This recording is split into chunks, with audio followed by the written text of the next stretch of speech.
Bonjour à tous. Une enquête pour meurtre sur conjoint ouverte à Besançon après la découverte du corps d'une femme de 36 ans à son domicile. C'est son compagnon qui a donné l'alerte mardi soir dans le quartier des Clairs-Soleil.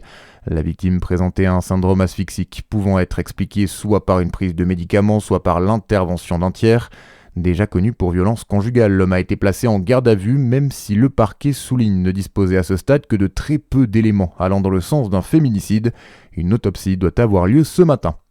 Un homme condamné à 15 ans de prison pour tentative de meurtre. En Saône-et-Loire, il était jugé devant la cour d'assises pour avoir porté un coup de couteau à la gorge à un homme de 27 ans en février 2023 dans le centre-ville de Mont-Solemin. Une peine plus sévère que les réquisitions de l'avocat général. Il avait demandé 10 ans de réclusion et que cette tentative de meurtre soit requalifiée en violence avec arme car il n'y avait selon lui pas de volonté de tuer de la part de l'accusé. Y aura-t-il un nouveau procès dans l'affaire Dany Le Prince? La justice doit examiner ce matin la requête de révision déposée par l'homme condamné pour le quadruple meurtre de son frère, sa belle-sœur et ses deux nièces en 1994 dans la Sarthe. Après un premier revers en 2011, celui qui a été surnommé dans la presse le boucher de la Sarthe souhaite de nouveau l'annulation de sa condamnation et un nouveau procès aux assises.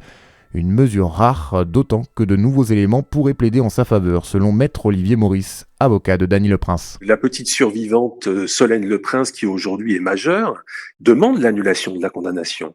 Et ça n'existait pas dans le cadre de la première procédure de révision. Et puis, il y a une remise en situation qui a été effectuée et qui démontre que Célia a menti par rapport aux accusations qu'elle avait portées contre son père. La seule expertise de crédibilité qui a été effectuée à l'époque à la demande du juge d'instruction est battue totalement en brèche, tant au niveau des éléments qui ont été constatés à l'époque par un certain nombre de ses collègues sur la méthodologie qu'elle a utilisée. Aujourd'hui, Dany Le Prince est libre à 69 ans. Il continue de clamer son innocence. Il aura passé 18 ans derrière les barreaux et la décision de la Cour de révision est attendue dans les prochains jours. La sénatrice du Jura, Sylvie Vermeillet, nommée rapporteure d'une mission parlementaire consacrée aux ressources financières des collectivités locales. Objectif, tenter d'apporter des réponses dans un contexte, on le sait, de tension pour les finances publiques. Les conclusions sont attendues pour la fin du mois de septembre. Un livret d'une 60aine de pages avec toutes les infos utiles pour les plus de 60 ans. La ville de Dijon a officiellement lancé hier son guide pratique pour les seniors. Il est disponible gratuitement à la Maison des Seniors. Et puis un mot de handball, la JDA remporte le derby face à l'ESBF.